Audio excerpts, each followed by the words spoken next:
setor da ciência, tecnologias de informação e comunicação encontra-se num processo de crescimento e expansão, em cujo âmbito foi construído e colocado em órbita o satélite de comunicações denominado ANGOSAT-2. Esta cimeira decorre num contexto internacional de elevada complexidade política, econômica e social e de desigualdades entre as nações,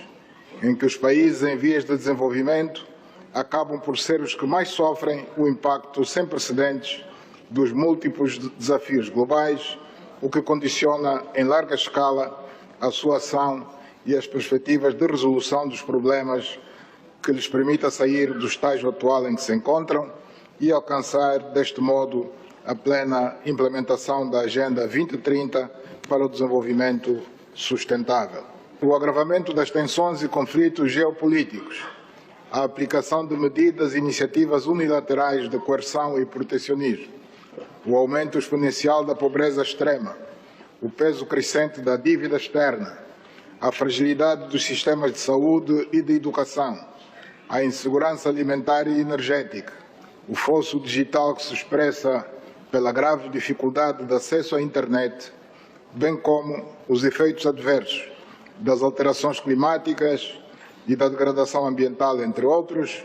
constituem sérios obstáculos ao progresso das nossas populações e representam uma ameaça crescente à estabilidade dos nossos Estados. Perante inúmeros desafios, os países em desenvolvimento não ficaram de braços cruzados à espera de soluções milagrosas para os problemas que enfrentam, apesar de encontrarem limitações que decorrem de um contexto internacional com evidentes desequilíbrios que penalizam, sobretudo, os nossos países. Este panorama, já de si bastante difícil,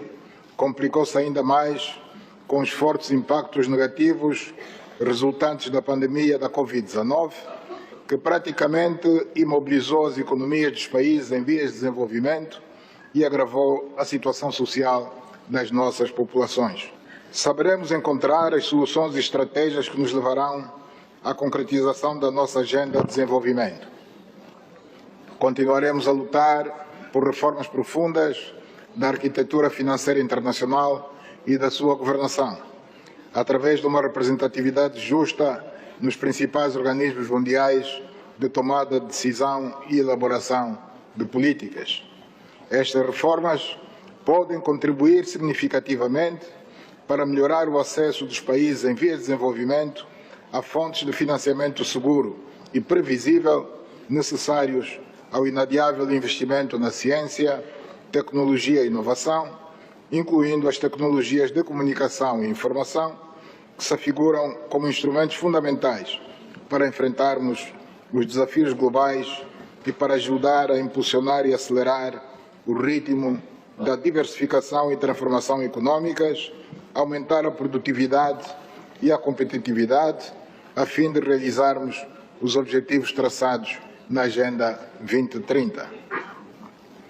Para se desenvolverem,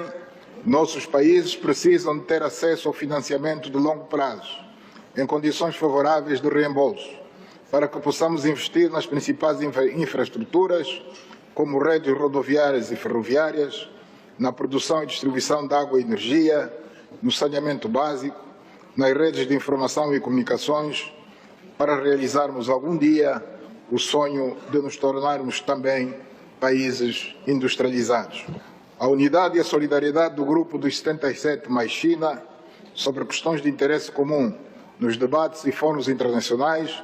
são essenciais para fazer avançar as legítimas aspirações de desenvolvimento dos nossos povos e países. Por esta razão, o aprofundamento das discussões entre nós reveste-se de uma grande importância estratégica na identificação de pontos de interesse comum entre os países em vias de desenvolvimento.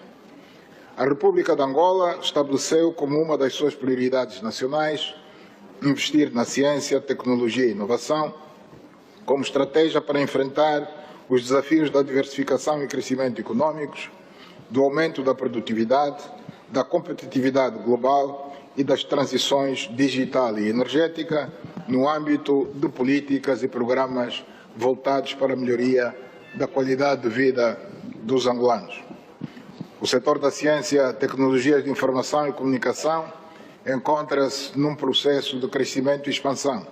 em cujo âmbito foi construído e colocado em órbita o satélite de comunicações denominado ANGOSAT 2. Estamos a expandir a rede nacional de banda larga e de televisão digital terrestre e integramos o consórcio de cabo submarino de fibra óptica internacional, designado 2 África. Nestas iniciativas de grande alcance estratégico, promovemos o acesso e a participação dos jovens e mulheres na educação, formação, ciência e tecnologia, não só pela relevância do seu contributo na comunidade científica nacional, mas também como expressão do nosso compromisso a favor da igualdade e do empoderamento do género. É essencial que coloquemos ênfase no papel atuante e ativo que o G77 pode desempenhar na criação de uma visão equilibrada sobre os factos políticos contemporâneos que geram tensões que muitas vezes degeneram em conflitos de grande escala, como o que ocorre hoje no leste da Europa e com relação ao qual não podemos nos mostrar indiferentes, por se tornar imperativa a necessidade do respeito da Carta das Nações Unidas e das normas do direito internacional e criar-se um ambiente propício a negociações que levem ao fim definitivo da guerra entre a Rússia e a Ucrânia. No nosso continente assistimos com bastante preocupação ao alastrar do terrorismo e ao surgimento de golpes de Estado perpetrados por militares e que mereceram a condenação da União Africana e da comunidade internacional no geral. É importante que essa mesma comunidade internacional não dê sinais ambíguos face à tomada do poder por meios inconstitucionais, devendo-se abster de atitudes e comportamentos que desautorizem as organizações regionais e continentais e que possam ser interpretadas como de encorajamento às mudanças inconstitucionais. Gostaria de terminar referindo-me aos desafios e progressos alcançados desde a adoção da Carta de Argel, este importante documento que delineou a visão do grupo e que nos continua a animar no sentido de defender os interesses dos países em desenvolvimento. Quero também manifestar a esperança de que consigamos, ao nosso nível,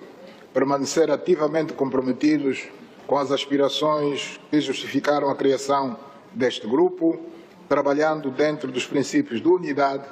complementaridade, cooperação e solidariedade que nos definem como o grupo dos 77 mais China. Estando reunidos em Havana, que nos acolheu com a habitual hospitalidade do povo cubano, temos a sublime oportunidade de, numa só voz, defendermos a necessidade do fim imediato do embargo contra Cuba, por ser injusto, desumano, contrário aos princípios do comércio e cooperação internacional, do direito inalienável da autodeterminação e da livre escolha dos povos sobre seu próprio destino.